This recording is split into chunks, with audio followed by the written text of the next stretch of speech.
біздің тәрбие сағатымызға қош келдіңіздер. Бүгінгі біздің тәрбие сағатымыздың тақырыбы заңдар әлеміне саяхат. Заң адамды бағындырады, заңды ақыл бағындырады.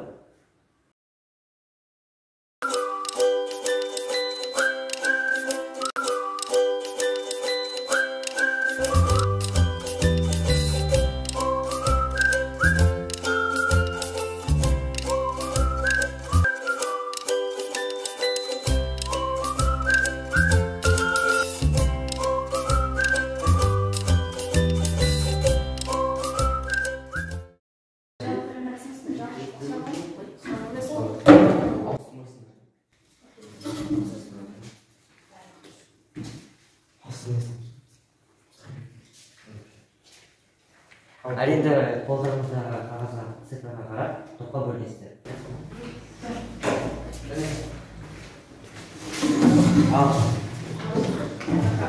Бұл бірінші топ басшысы 15-ші топ. 1948 жылы 10 желтоқсанда қабылданған бала құқығы декларациясы, міне осы декларациядан кейін 61 ел қол қойған.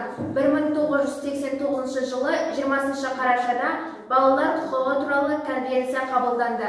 Қазірде бұған 191 мемлекет кірген. Баланың отбасында тұрып тәрбиеленуге құқығы бар. Отбасылық тәрбие кәмелеттік жасқа толмаған баланы тәрбиелеудің ең тәуір түрі. Сондықтан да оған басымырақ маңыз беріледі. Баланың өз ата-анасының отбасында және өзге де туысқандармен тұруына, олармен қарым-қатынас жасауға хақысы бар. Келесі мұржа.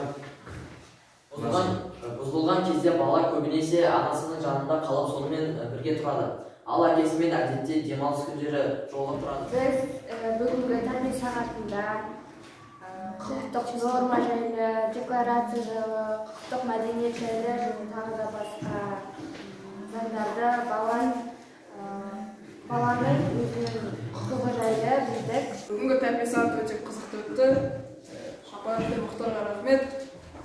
Мен осы тәрбие сағатынан өзіме құқық туралы көп мағлұмат мәлімет алдым.